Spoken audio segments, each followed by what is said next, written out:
Jail నుంచి బయటకు వచ్చిన తర్వాత తిరిగి పార్టీ వైపు వెళ్ళారని, పార్టీ ఆదేశాల మేరకు ఆర్ఎంపీ డాక్టర్నితో పాటు అప్పుడు నయం కోసం కూడా తిరిగారని వార్తలు వచ్చాయి. అట్లేం లేదు, మరి పార్టీ నాకు అట్లాంటిది ఏం చెప్పలేదు.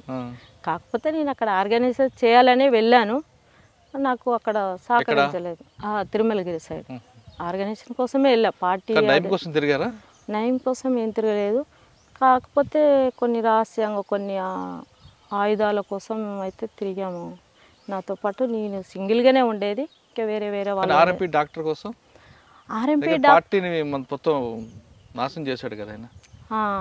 మరి ఆయన మీద ప్రతీకార చర్య కోసం తిరిగారా? ఏమీ చేయలే. ఇక మళ్ళీ ఎందుకు వెళ్ళలేదు. ఇక ఆయన పని ఆయన చేసుకున్నాడు. ప్రతీకార చర్యలు మా వాళ్ళు ఒకసారి తిరిగారు కానీ వాళ్ళు దొరకలే, వాడు మిస్ అయిన వాళ్ళ హ్యాండ్ ఓవర్లో. పార్టీ అప్పుడు చాలా పోలీసులు ఒక వాదన ఉండేదమ్మా, పూడి దండరాధ యాక్షన్ టీంలో వెళ్ళింది, 1+2 తిరుగుతూ నయం కోసం వేటాడింది, కానీ నయం చాలాసార్లు మిస్ అయ్యాడని. ఇక వాళ్ళు అల్లుకున్న కథ అది, కానీ మేము వెళ్ళింది వేరే ప్రాసెస్. వాళ్ళు అల్లుకున్న కథ అది, దానికి మనం ఏం చేయలేం. తర్వాత మీరు జైలు నుంచి బయటకు వచ్చాక ఏం చేస్తున్నారు? జైలు నుండి బయటికి వచ్చినాక ఇంకా నేను ఇక వ్యవసాయం పనే చేసుకునేది. ఎప్పుడు వచ్చారు మీరు బయటికి? 2009లో అట్లా వచ్చినాము. ఒకటి నాకు కర్నూలులో ఉండే కేసు, నంద్యాల, అక్కడికి వెళ్ళేది, ఆ కోర్టుకి వెళ్ళేది. మార్నింగ్ పోయి అక్కడ కోర్టుకు అటెండ్ అయ్యి, నంద్యాల కర్నూలు కోర్టులో అక్కడ ఒక లాయర్ ఉండే, ఆయన చెప్పేది. మార్నింగ్ వెళ్ళేది, ఆ కోర్టు చూసుకునేది, ఆ లాయర్ ఇంట్లోనే ఇంత తిని ఆయన సాయంత్రం బస్సు ఎక్కించేది, వెళ్ళొచ్చేది.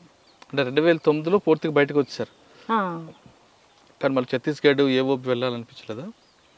అనిపించింది కానీ ఒక ద్రోహి ఇచ్చిండు మళ్ళీ మాకు. ఒక ద్రోహి ఉన్నాడు కదా, శ్రీనివాస్. మాకు ఏంటంటే పార్టీ వాళ్ళు లెటర్ రాసిర్రు, రండి అని చెప్పి పిలిపించారు అక్కడికి. మా వాళ్ళు ఉండే ఇంకా కొంతమంది ఉన్నారులే. అక్కడికి వెళ్ళినాక అక్కడ ఏమైందంటే వస్తున్నాడు, ఆర్కే వస్తున్నాడు అని చెప్పి ఉంచారు ఒక వారం 10 రోజులు. అక్కడ ఎన్కౌంటర్స్ జరిగినాయి, కోరాపుట్ ఏరియాలో అక్కడ ఎన్కౌంటర్స్ జరిగినాయి. అక్కడ జరిగినాక ఏం చేసిరంటే, ఇక్కడ తెలంగాణ పోరాటం జరుగుతుంది. అలాంటప్పుడు ఏంటంటే మేము ఆశగా ఏంటంటే మేము మొత్తం అక్కడే ఉండాలనే ఆశతోని మేము అక్కడే వెళ్ళాము. అక్కడ ఉన్న పరిస్థితి ఏంటంటే ఒకరి స్వార్థం కోసం మమ్మల్ని రిటర్న్ పంపారు. ఎవరు స్వారీ? ఇక వాళ్ళు ఉంటారు కదన్న కొంతమంది పార్టీ వాళ్ళే. తర్వాతకి మేము వెళ్ళి వచ్చినాక ఒక 2 నెలలకు అరెస్ట్ అయ్యి జైల్లో ఉన్నట్టుగా, లేకపోతే పోలీసు వాళ్ళు పట్టేసిరు, ఎన్కౌంటర్ నుండి తప్పించుకున్నా అని అట్లా టీవీ న్యూసెస్ అట్లా వచ్చింది. కానీ వాళ్ళ స్వార్థం కోసము మమ్మల్ని కాంటాక్ట్ ఒకటి చేసేసారు అదే టైంలో, అదన్నట్టు. ఇక తర్వాతకి ఇక మన సిచ్యువేషను, మనం జరుగుతున్న బయట నడుస్తున్న పరిస్థితులు, ఇక వయసు మీద పడితే ఇంకా చాలా ప్రాబ్లమ్స్ ఎదురవుతాయి అని చెప్పి సపరేట్గా మ్యారేజ్ చేసుకున్నాడు, బెటర్ అని సపరేట్గా మ్యారేజ్ చేసుకున్నాడు. ఆ వ్యక్తికి చెప్పారా ఇదంతా? మీరు నక్సలైట్ అని చెప్పాను. భయపడలేదా? ఏం భయపడలేదు. వాళ్ళ అమ్మతోని ఇట్లా మాట్లాడి, ఆయన కూడా భావజాలం ఉందా లేదంటే? ఆయన కూడా ఏంటంటే టీఆర్ఎస్ పార్టీలో అక్కడ తిరుగుతాడు ఆయన. దానివల్ల ఆయన ఎందుకు అనే అట్లాంటిది ఏమీ స్పందించలేదు. నాకు వద్దు అట్లాంటిది అయితే ఏం కాదు, సరే మాకు అట్లనే కావాలని చెప్పి వాళ్ళ అమ్మ వాళ్ళంతా ఆ విధంగా మాట్లాడు. అందుకైతేనే ఓకే, లేకపోతే రేపు సమస్యలు వస్తాయని ఫస్టే చెప్పామన్నట్టు. కేసులోనే చెప్పారు? కేసులు ఉన్నాయి, నేను జైలుకి వెళ్ళాను, మా నాన్న వల్ల నేను ఇట్లా వెళ్ళాను, ఇట్లా చేసినాము. ఏమన్నారు ఆయన? ఏమనలే, సరే మంచిదే కదా అట్లా ఉంటే అన్నారు, అంతే. అత్తమ్మ ఎలా చూసుకుంటారు మరి? మా అత్తమ్మ ఒక 2-3 ఏళ్ళు మంచిగానే ఉన్నారు. మా అత్త మా మామ చాలా మంచిగా చూసుకొని నాకు గౌరవించేది బాగా. మా కోడలు ఇట్లా అట్లా అని చెప్పుకునే వాళ్ళు అన్నట్టు, దావతులలో ఇట్లా ఊర్లో మా కోడలు చాలా ఉన్నతమైనది. ఇప్పుడు ఇక నేను దేవుడు ఇట్లాంటివి మూఢనమ్మకాలని చెప్పి నేను ఏమి పూజలు అట్లాంటివి నేను ఏం చేయను. ఇప్పుడు మా మరిది పెళ్ళి అయింది, ఆమె పూజలు అవి చేస్తుంది. ఇక ఆమె మంచిది అనుకుంటారు అన్నట్టు. ఇప్పుడు అయితే వాళ్ళకు ఒకటి అయితే ఉంటుంది, మా కోడలు చాలా తెలివి కలయింది అనే విషయం అయితే వాళ్ళ దృష్టిలో ఉంటుంది. కానీ ఇక పూజలు ఇట్లాంటివి నేను చేయను కాబట్టి కొంచెం అట్లా ఆ మనసులో ఉంటుంది ఇక వాళ్ళకి. ఇప్పుడు ఇప్పుడు మా ఆయన కొంచెం పని చేయకపోవడం, కొంచెం గొడవలు జరిగి కొంచెం అట్లా సపరేట్గానే ఉంటా నేను. మామూలుగా ఇక పిల్లలను స్కూల్కి తోలితే మా మామయ్య రైల్వే ఉద్యోగి. మీ ఆయన గారు? మా ఆయన టీఆర్ఎస్ పార్టీలోనే తిరిగిండు. ఆ టీఆర్ఎస్ పార్టీ ఈయనకు ద్రోహం చేసిరు. దానివల్ల ఆయన ఏం పని చేయకుండా ఆ పార్టీ ఈడ మీటింగ్ ఉంది ఆడ మీటింగ్ ఉందని వెళ్ళారు. ఇంట్లో గడవకపోయేది. ఇక దానివల్లనే గొడవలు అయ్యేది. ఇప్పుడు మా మామకు షుగర్ వచ్చి ఆయన మరి ఇప్పుడు ఎలాగమ్మా కుటుంబం వెళ్తున్నాడు. ఇప్పుడు మా మామ డ్యూటీకి వెళ్తున్నాడు. రిటైర్మెంట్ ఉంది ఇప్పుడు. మామ డ్యూటీకి వెళ్ళి మరి ఇల్లు గడవాలి కదా. ఒక 15,000 ఇస్తాడు మా మామ. ఆయనకు 80 దాకా వస్తాయి. ఒక 15,000 ఇస్తాడు. దానికి ఇక పూట గడుస్తుంది ఇప్పుడు ఎట్లా కొంత. పిల్లలు పెద్ద ఆమె LKG, బాబు చిన్నోడు నర్సరీ. కానీ ఈ సమస్యలు చూస్తున్నప్పుడు అనిపిస్తుంటుందా అదే బాగుంటుందని? అది ఎప్పటికైనా నేను అదైతే మర్చిపోలేను. ఎందుకంటే ఈ జీవితాల కంటే అది గొప్పది కదా. ఇప్పుడు అక్కడే ఎలాంటి సమస్యలు ఉండవు, ఎలాంటి ఇబ్బందులు ఉండవు. కాకపోతే కొంచెం ఎండాకాలం వచ్చినప్పుడు ఎన్కౌంటర్ జరిగినప్పుడు ఒక రోజు 2 రోజులు సమస్య ఉంటుంది, తిండి తిప్పలకు కొంచెం అట్లాంటిదే. కానీ ఇంకా వేరే ప్రాబ్లమ్స్ అయితే ఏది ఉండదు. ఇది సంపాదించాలి, అయ్యో పూటకు లేదు ఎట్లా అని టెన్షన్ పడేది అయితే అట్లాంటిది ఏం లేదు. కాదు, మీరు నక్సలైట్ అని తెలిసి కూడా మీ ఆయన మిమ్మల్ని ఇబ్బంది పెడుతున్నారా? ఇబ్బంది అంటే నన్ను ఆయన పనికి పోకపోవడం అదన్నట్టు పరిస్థితి. పనికి పోతలేడు.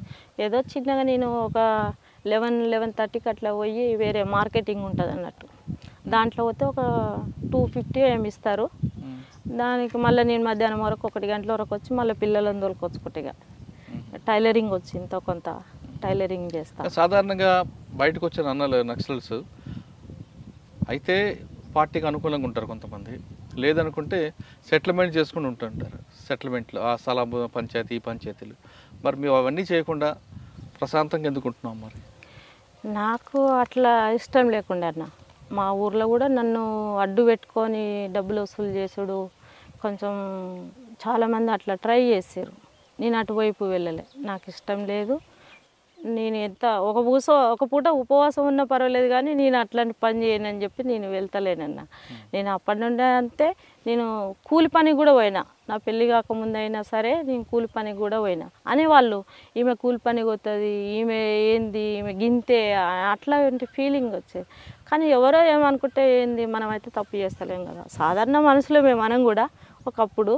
కాకపోతే మనం అక్కడ పోయి వచ్చినాం, కొంచెం రాజకీయాలు తెలుసు, మనం ఒకరి ద్రోహం అయితే చేస్తలేము కదా. సాధారణంగా పార్టీలు ఉన్నప్పుడు ఒక క్రమశిక్షణ, ఒక నీతి, నిజాయితీ, ఇవన్నీ పార్టీని నేర్చుకొస్తారు. అది ఎక్కడికి పోదు. అది బయటకు వచ్చిన తర్వాత ఇప్పుడు ఉన్న ప్రపంచంలో కుట్రలు, ఈ కుతంత్రాలు చూసినప్పుడు ఏమనిపిస్తుంటుంది మీకు?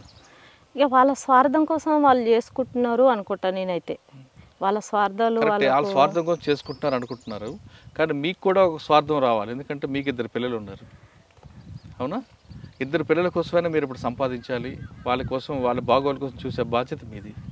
ఇందులో మీకు ఒక స్వార్థం ఉంది కాబట్టి ఆ క్రమశిక్షణ కట్టుబాటు మర్చిపోయి స్వార్థపరురాలుగా వెళ్తారా, లేదు ఆ క్రమశిక్షణ నీతి నిజాయితీ నిలబడతారా? నేనైతే ఇప్పటి వరకు అయితే నిజాయితీగానే ఉన్నాను.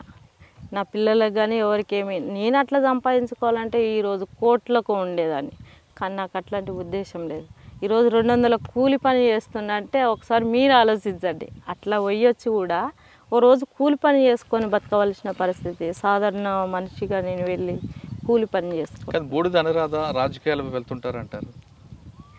నేనైతే పొలిటికల్గా బాగానే అక్కడ ఇక్కడ వెళ్తుంటాను. కొంచెం నన్ను పిలుస్తుంటారు, వెళ్తుంటాను, మాట్లాడుతుంటాను. ఏదైనా సమస్య ఉంటే కూడా నాకు చెప్తుంటారు. సాధారణంగా ఈ పెళ్ళి సంబంధాలు చూడమని కూడా చాలామంది ఫోన్ చేస్తుంటుంటారు. అట్లా కూడా చెప్తాను. నాకు మర్యాద అనేది అయితే ఉంటుంది. అక్కడ కూడా కొంచెం న్యాయంగా వెళ్తారు, అన్యాయంగా పోరు. ఎవరి సొమ్ము తినాలనో ఎవరికి అన్యాయం చేయాలని అయితే నాకు అట్లాంటి ఉద్దేశం ఉండదు. ఎవరైనా చేస్తుంటే కూడా నాకు నచ్చదు. కొందరు ఏం చేస్తుంటారంటే నేను పెద్ద కదా, ఆమెను వాడుకోవచ్చు, ఆమె ఎంతైనా చేస్తుంది అని చెప్పి వాడుకుంటుంటారు. నాకు అట్లాంటి ఇష్టం ఉండదు. నా పని నేను చేసుకోవాలి, నా పిల్లలకు కూడా నా పని నేనే చేసుకోవాలి అనే ఒక ఆలోచన ఉంటుంది. ఇంకోరికి ఏపియాలనే బానిసగా నేను అయితే మలుచుకోలేను, నాకు నచ్చదు. సార్, ఫైనల్గా చెప్పమ్మా, ఇప్పుడున్న మహిళలు అంటే యువతలు కానీ వీళ్ళందరూ కూడా తొందరగా ఎదగాలి, విలాసవంత జీవితానికి దానికి అలవాటు పడుతున్నారు.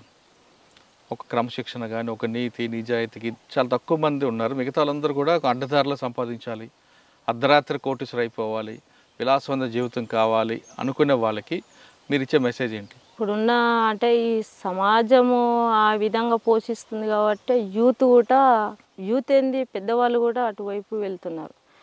కానీ ఆ విధంగా ఉండేది ఎన్నాళ్ళు తాత్కాలికం వరకే.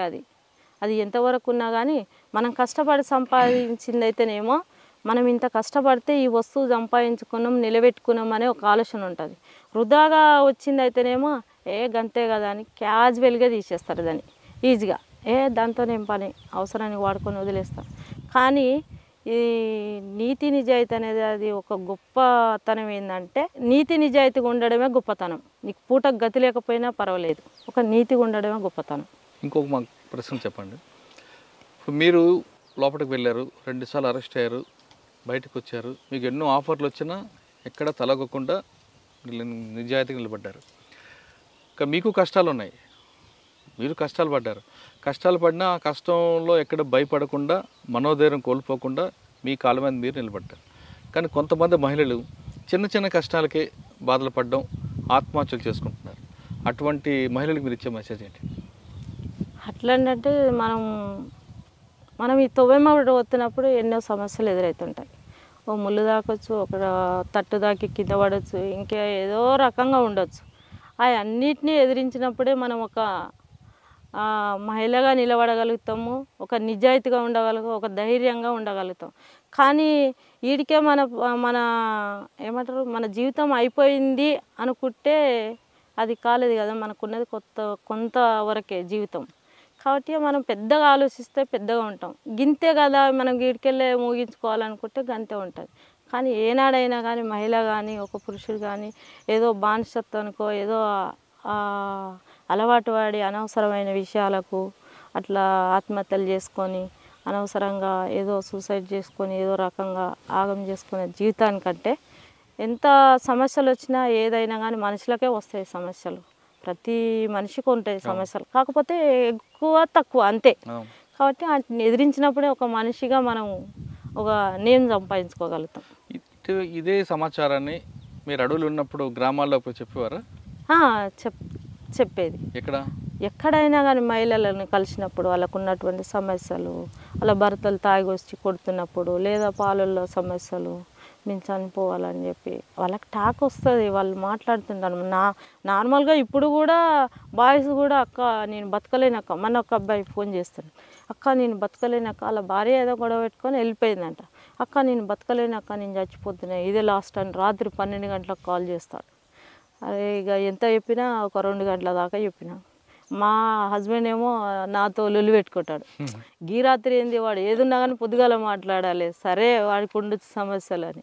అరే ఉంటారు కొందరు సమాజంలో కొంతమంది ఉంటారు, అందరినీ మనం ఒక తిరిగి మనలాగా అనుకోలేం కదా అని చెప్పి ఆ అబ్బాయికి మాట్లాడితే సరే అక్క సరే అని ఇప్పుడు ఉన్నాడు ఆ అబ్బాయి. అంటే కొందరు ఉంటారు వాళ్ళు, అంటే వాళ్ళ పుట్టిన విధానం, వాళ్ళు ఉండే విధానము, వాళ్ళు పెరిగిన విధానాన్ని బట్టి, వాళ్ళకు ఉన్నటువంటి సమస్యలు బట్టి కొందరు ఆ విధంగా వాటి వైపు పోతుంటారు. అక్క మీరు చాలాసార్లు పార్టీ కోసం ట్రై చేశారు, కానీ కాంటాక్ట్ అవ్వలేదు. ఇప్పుడైతే మన తెలుగు రాష్ట్రాల్లో పార్టీ ప్రభావం ఎక్కడ లేదు, పక్క రాష్ట్రాల్లో ఉన్నాయి. పార్టీ అవసరం ఉంది అని మీకు పిలిస్తే వెళ్తారా? ఇక పిలిస్తే వెళ్తారా అనుకుంటే మన పరిస్థితులను వాళ్ళకు తెలియవరుస్తాం. మన పరిస్థితులను తెలియవరిచినప్పుడు వాళ్ళు మాట్లాడినప్పుడు తర్వాత ఆలోచిద్దాం. వాళ్ళు మేము కమాండ్ అయినప్పుడు మా సమస్యను వాళ్ళకు తెలియజేసినప్పుడు వాళ్ళు ఆ పరిస్థితులను బట్టి ఏ విధంగా మారుస్తారో అప్పుడు ఆలోచిద్దాం.